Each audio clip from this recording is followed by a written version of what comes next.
Hello friends, म चाहिँ आज केही कुरा भन्न आएको एज अ 12 क्लास स्टुडेन्ट है। आज म के भन्न आएको भनेपछि जो अहिले 12मा छ नि, जो अहिले 12को इक्जाम दिने भने हो कि जो बस्या पहिला फेल भएको पनि छ, अहिले रिदिने होला।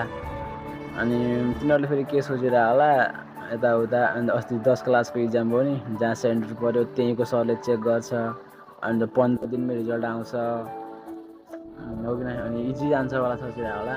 नो गाइस, नेभर, त्यस्तो हुँदैन, इम्पोसिबल त्यस्तो है। अनि फेरि यस्तो चिट चोरेर पास हुन्छु, साथीले सिकाउला, साथी छ नि यताउता, अनि त्यसले सिकाइहाल्छ नि, त्यस्तो हुँदैन क्या। फेरि अहिले झन् न्यू सरकार बनेको छ, अनि त्यसले पनि अहिले टाइटै हुन्छ होला एकदम।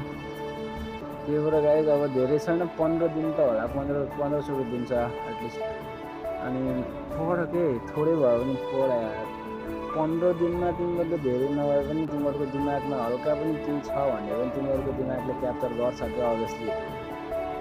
त्यही भएर पढ के, चिट चोरेर पास हुन्छु। अनि कोही मेरो चिनेको सर छ, अनि सेन्टर आफ्नै हो, साथीले सिकाउँछ, त्यो सोचेर गयो भने त तिमीहरू डुब्छ गाइस, तिमीहरूको गाडी डुब्छ।